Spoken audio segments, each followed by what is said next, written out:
Hello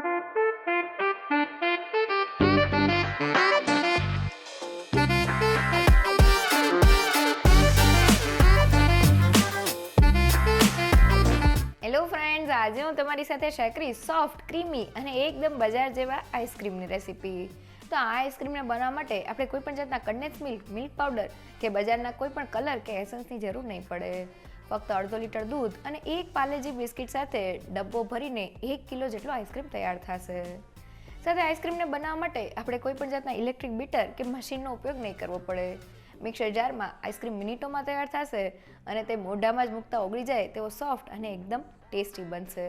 તેને એકવાર ઘરે બનાવ્યા પછી બજારમાંથી ક્યારેય નહીં લેવો પડે. તો ચાલો રેસીપી શરૂ કરીએ. સૌથી પહેલાં આઈસ્ક્રીમનો બેઝ બનાવવા મેં પાર્લેજી બિસ્કિટનું પેકેટ લીધેલું છે. તેમાંથી 12 નંગ જેટલા બિસ્કિટ મિક્સર જારમાં એડ કરી દઈએ. તો અડધા લીટર દૂધ સાથે 12 નંગ જેટલા બિસ્કિટનું માપ એકદમ પરફેક્ટ છે. હવે તેને ગ્રાઇન્ડ કરી લઈએ. તો બિસ્કિટ ગ્રાઇન્ડ થઈને તેનો આ રીતનો ફાઇન પાવડર તૈયાર થયો છે. કપથી માપીએ તો અડધા કપ જેટલો બિસ્કિટનો પાવડર તૈયાર થયો છે. તો બિસ્કિટમાં લોટ સાથે થોડો મિલ્ક પાવડર અને બટર રહેલું હોય છે. એટલે જ્યારે આપણે બિસ્કિટને ગ્રાઇન્ડ કરીને આઈસ્ક્રીમના બેઝમાં એડ કરીએ છીએ ત્યારે આપણે આઈસ્ક્રીમના બેઝમાં કોઈ પણ કન્ડેન્સ મિલ્ક પાવડર કે પછી કોર્નફ્લોરનો ઉપયોગ નથી કરવો પડતો. ફક્ત બિસ્કિટને લીધે જ આપણો આઈસ્ક્રીમનો બેઝ થીક થાય છે અને તેમાં એક ક્રીમીનેસ અને સ્વાદ પણ આવી જાય છે. અહીંયા મેં પાર્લેજી બિસ્કિટનો ઉપયોગ કરેલો છે. તમે તેની જગ્યાએ કોઈ પણ ચોકલેટ ફ્લેવરના બિસ્કિટનો ઉપયોગ કરી શકો છો. અહીંયા તમારે ક્રીમવાળા બિસ્કિટનો ઉપયોગ નથી કરવાનો. અને હવે કડાઈમાં 500 ml અને અડધા લીટર જેટલું દૂધ એડ કરી દઈએ. હવે દૂધ ગરમ થયા પહેલાં તેમાંથી અડધા કપ જેટલા દૂધને અલગ કાઢી લઈએ. હવે શરૂઆતમાં ગેસની ફ્લેમ હાઈ રાખીને દૂધમાં એક ઉભરો આવવા દઈએ. તો લગભગ 2 મિનિટમાં જ આપણું દૂધ એકદમ સારી રીતે ગરમ થઈ ગયું છે. તો હવે તેમાં 1/4 કપ અને મેં 4 મોટી ચમચી જેટલી ખાંડ લીધેલી છે. તેને એડ કરીને દૂધને મીડિયમ ગેસની ફ્લેમ પર ફક્ત 2 થી 3 મિનિટ માટે ઉકાળી લઈએ. તો આપણું દૂધ ઉકળે છે ત્યાં સુધી કાઢેલા અડધા કપ જેટલા ઠંડા દૂધમાં બિસ્કિટના પાવડરને એડ કરી દઈએ અને તેને સારી રીતે મિક્સ કરી લઈએ. તો ઠંડા દૂધમાં બિસ્કિટના પાવડરને એડ કરવાથી તેમાં કોઈ પણ જાતના લમ્સ કે ગાંઠા નથી પડતા. તો બિસ્કિટનો પાવડર એકદમ સારી રીતે મિક્સ થઈને આ રીતનું સ્મૂથ મિક્સર તૈયાર થઈ ગયું છે. તો લગભગ 5 મિનિટ જેવું થઈ ગયું છે અને દૂધને જોઈએ તો દૂધ થોડું ઉકળીને પહેલાં કરતાં ઘટ થઈ ગયું છે. આપણે તેને વધુ વાર નથી ઉકાળવાનું. તો હવે તૈયાર કરેલા બિસ્કિટના મિક્સરને દૂધમાં થોડું એડ કરતા જઈને મિક્સ કરી લઈએ. તો બિસ્કિટનું મિક્સર એડ કર્યા પછી આપણું દૂધ એકદમ ફટાફટ ઘટ થઈ જશે. આ સમયે આપણે દૂધને સતત હલાવતા રહેવાનું છે જેથી તે પહેલાં તળિયે ચોટે નહીં. તો લગભગ 3 થી 4 મિનિટ જેવું થઈ ગયું છે અને તમે જોઈ શકો છો કે દૂધ એકદમ સારી રીતે ઘટ થઈ ગયું છે. ચમચામાં લઈને તમને કન્સિસ્ટન્સી બતાવું તો તે આ રીતના થીક થઈ ગઈ છે જે ચમચાના પાછળના ભાગને પણ કોટ કરી લે છે. હજી મિક્સર ઠંડુ થશે તેમ વધુ ઘટ થશે. તો ગેસની ફ્લેમ બંધ કરી દઈએ. અને હવે મિક્સરને ગેસ ઉપરથી ઉતાર્યા પછી આપણે થોડી વાર માટે તેને હલાવતા રહેવાનું છે જેથી તેની ઉપર તર ન જામે અને તેમાં કોઈ પણ જાતના ગાંઠા ન થાય. તો લગભગ 3 થી 4 મિનિટમાં જ આપણું મિક્સર એકદમ સારી રીતે ઠંડુ થઈ ગયું છે. આ સમયે તમને મિક્સરની કન્સિસ્ટન્સી બતાવું તો તે આ રીતના રિબનની જેમ પડે છે જે આઈસ્ક્રીમ માટે એકદમ પરફેક્ટ છે. તો હવે મિક્સરને એક બાઉલમાં કાઢી લઈએ. અહીંયા આપણે મિક્સરને ઠંડુ કરીને થોડું થીક કરી લેવાનું છે. તો હવે તેને ફ્રીઝરમાં 30 મિનિટ માટે રાખી દઈએ. તો ફક્ત 5 થી 10 મિનિટમાં આપણો આઈસ્ક્રીમનો બેઝ તૈયાર થઈ ગયો છે. અહીંયા આપણે જે બિસ્કિટનો પાવડર તૈયાર કરેલો છે તેને આપણે થોડા ઠંડા દૂધમાં એડ કરી દેવાનો છે જેનાથી તેના કોઈ પણ જાતના ગાંઠા કે લમ્સ તૈયાર ન થાય.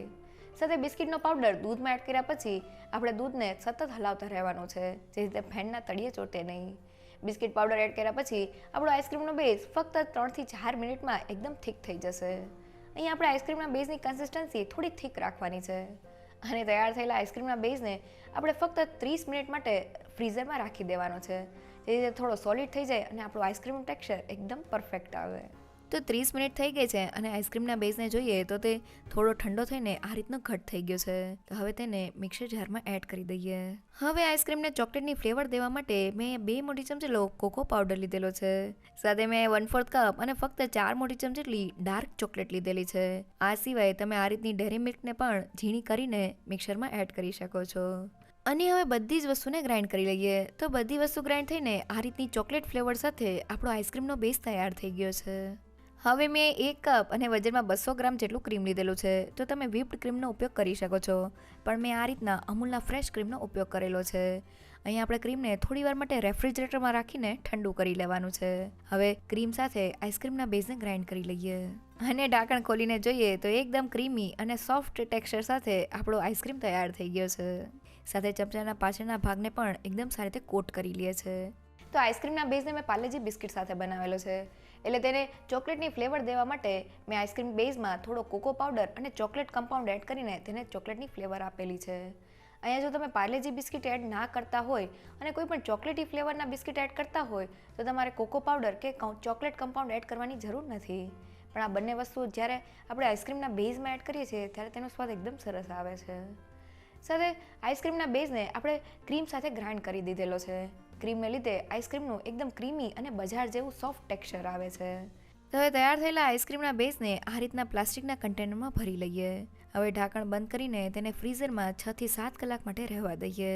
તો 6 થી 7 કલાક પછી આઈસ્ક્રીમને જોઈએ તો આપણો આઈસ્ક્રીમ એકદમ સારી રીતે સેટ થઈ ગયો છે.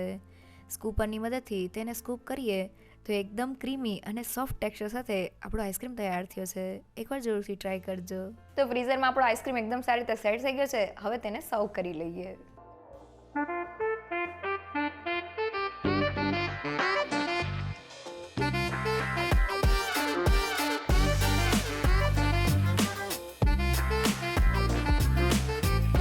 તો ફક્ત અડધા લીટર દૂધ અને એક પાર્લેજી બિસ્કિટ સાથે આપણો ડબ્બો ભરીને 1 કિલો જેટલો ચોકલેટ આઈસ્ક્રીમ તૈયાર થઈ ગયો છે. અહીંયા અડધા લીટર દૂધ સાથે 12 નંગ જેટલા પાર્લેજી બિસ્કિટનું માપ એકદમ પરફેક્ટ છે. સાથે બિસ્કિટને થોડા ગ્રાઇન્ડ કરી લેવાના છે જેથી દૂધમાં એકદમ સારી રીતે ભળી જાય. અને તૈયાર થયેલા આઈસ્ક્રીમના બેઝને થોડા કોકો પાવડર અને ચોકલેટ કમ્પાઉન્ડ સાથે આપણે ગ્રાઇન્ડ કરીએ છીએ ત્યારે તેની એકદમ સરસ ચોકલેટી ફ્લેવર આવે છે. અને બસ પછી આઈસ્ક્રીમ બેઝમાં થોડું ક્રીમ એડ કરવાથી આઈસ્ક્રીમ એકદમ બજાર જેવો તૈયાર થાય છે. જો તમને મારી આજની રેસીપી ગમી હોય તો મને કમેન્ટ સેક્શનમાં જરૂરથી કહેજો. સાથે મારા વિડીયોને લાઇક અને ફ્રેન્ડ્સ અને ફેમિલીમાં શેર કરજો.